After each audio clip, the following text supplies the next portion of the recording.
अपहरण के बाद ताबड़तोड़ हत्याओं का दौर।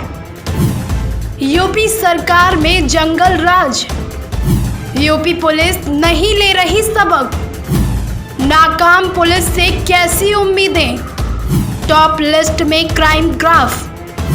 यूपी पुलिस योगी सरकार के मंसूबों पर फेर रही पानी। नमस्कार, आप देख रहे हैं केएनपी न्यूज़ 1 और आपके साथ मैं हूं साक्षी। यूपी में क्राइम की घटनाएं लगातार बढ़ती जा रही हैं। सरकार चाहे लाख दावे करे कि प्रदेश में हालात बदल रहे हैं, अपराध कम हो रहा है, लेकिन जमीनी हकीकत तो कुछ और ही बयां कर रही है। क्राइम कंट्रोल के तमाम दावों के बावजूद अपराधों का ग्राफ यूं ही लगातार बढ़ता जा रहा है। कोरोना काल के बीच यूपी में अपराधों का सिलसिला अपने चरम पर है। एक एक कर हुई वारदातों ने उत्तर प्रदेश पुलिस को, प्रदेश की बीजेपी सरकार को भी सवालों के कटघरे में खड़ा कर दिया है। शुरुआत हुई कानपुर के बिकरू हत्याकांड से, जिसके बाद से यूपी में अपराधों की हर सुगबुगाहट पर विपक्ष चौकन्ना हो चुका है।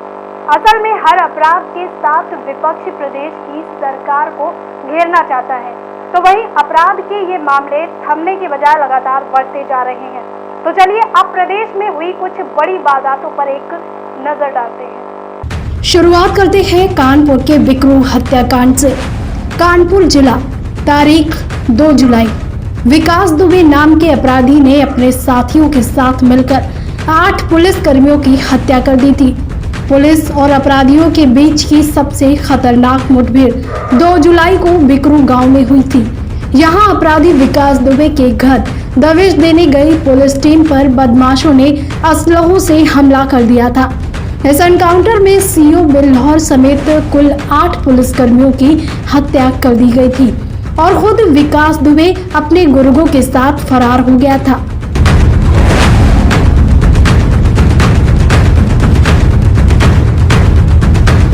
जिसके बाद से पूरे यूपी में भगदड़ मच गई।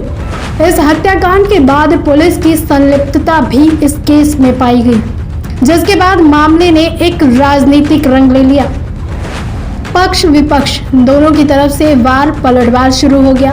बिकरू कांड के बाद कानपुर में ही लैब टेक्नीशियन संजीत यादव का 1 महीने पहले अपहरण हुआ था और इस मामले में 23 जून को गुमशुदगी दर्ज करवाई गई थी।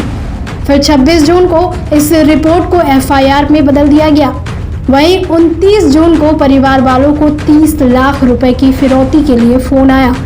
फिर संजीत यादव वापस नहीं लौटे क्योंकि उनकी हत्या 26 या 27 जून को ही कर दी गई थी। तीसरा केस गाजियाबाद से, जहां पत्रकार विक्रम जोशी की बदमाशों ने रात के समय हत्या कर दी थी। जब पत्रकार विक्रम जोशी पर हमला हुआ था तब उनकी 2 बेटियां भी बाइक पर उनके साथ ही थी। गाजियाबाद में पत्रकार विक्रम जोशी की हत्या से लोगों में नाराजगी देखी गई है। एक तरफ पुलिस की कार्यशैली पर तमाम सवाल उठाए जा रहे हैं, तो वहीं दूसरी ओर हत्यारोपियों को फांसी की सजा देने की मांग की जा रही है।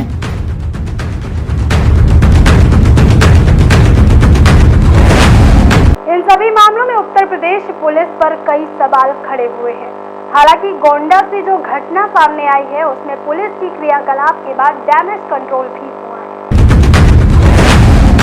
आगे की गोंडा में एक मासूम का बदमाशों ने दिन दहाड़े अपहरण कर लिया था। मास्क और सैनिटाइजर बांटने के बहाने बदमाशों ने किराना व्यवसायी के 8 साल के बेटे का अपहरण कर लिया था। इसके बाद बदमाशों ने बच्चे के पिता के मोबाइल पर फोन किया और उनसे 4 करोड़ रुपए की फिरौती की मांग भी की। केवल इतना ही नहीं, बदमाशों ने परिवार वालों को धमकी भी दी, अगर अपहरण की सूचना पुलिस को दी तो बच्चे की हत्या कर दी जाएगी। हालांकि कानपुर पुलिस की नाकामी से सबक लेते हुए 24 घंटे से पहले बच्चे को सकुशल बरामद कर लिया गया। ठीक इसके बाद 27 जुलाई शाम को कानपुर और गोंडा के बाद गोरखपुर में एक अपहरण की घटना सामने आई। अपहरण के बाद 14 साल के मासूम की हत्या कर दी गई। पुलिस ने इस मामले में 3 आरोपियों को गिरफ्तार किया। और बता दें कि पिपराइच के मिश्रोलिया टोला से बच्चे का किडनैप हुआ था। उत्तर प्रदेश में अपहरण के बाद हत्या का क्रम जारी है। करीब 15 दिन में ही कानपुर और गोरखपुर के बाद अब कानपुर देहात में अपहरण के बाद हत्या का नया मामला सामने आया। दरअसल 15 जुलाई की रात भोगनीपुर धर्मकाटा कर्मी ब्रजेश को 15 जुलाई की रात उसका अपहरण हो गया और अगले दिन ब्रजेश पाल के ही मोबाइल नंबर से घर पर 20 लाख रुपए की फिरौती का फोन आया और 5 दिन का समय भी दिया गया। उसके बाद से कोई फोन नहीं आया और ना ही ब्रजेश का कुछ पता चला और इस मामले में पुलिस की 11 टीमें तलाश में भी जुटी, लेकिन हमेशा की तरह पुलिस के हाथ फिर से खाली ही रहे। जिसके बाद पुलिस की सतर्कता को देखते हुए अपहरण किए गए ब्रजेश का शव कुएं में पाया गया। चौंका देने वाली बात तो ये सामने आई है कि संजीत अपहरण केस की तरह ही इस केस में भी ब्रजेश का हत्यारा उसका दोस्त निकला। संदेह के आधार पर ब्रजेश के दोस्त को गिरफ्तार किया गया। पूछताछ में आरोपी ने ब्रजेश के अपहरण की बात को कबूल किया और 20 लाख की फिरौती मांगने की बात को भी कबूला। इतना ही नहीं, मांग पूरी न होने पर हत्या कर शव को कुएं में फेंकने की बात भी कही गई। गिरफ्तार किए गए दोस्त के निशानदेही के आधार पर ब्रजेश का शव कुएं से बरामद किया गया। इन सभी घटनाओं के बाद कहीं हद तक ये साफ हो चुका है कि यूपी पुलिस योगी सरकार के मंसूबों पर पानी फेरने का काम जरूर कर रही है और शायद यूपी पुलिस अब अपना हाथ खींचने का काम भी कर रही है। और इन सभी घटनाओं के बाद समाजवादी पार्टी, कांग्रेस समेत बहुजन समाज पार्टी ने भी यूपी की बीजेपी सरकार पर जमकर हमला किया।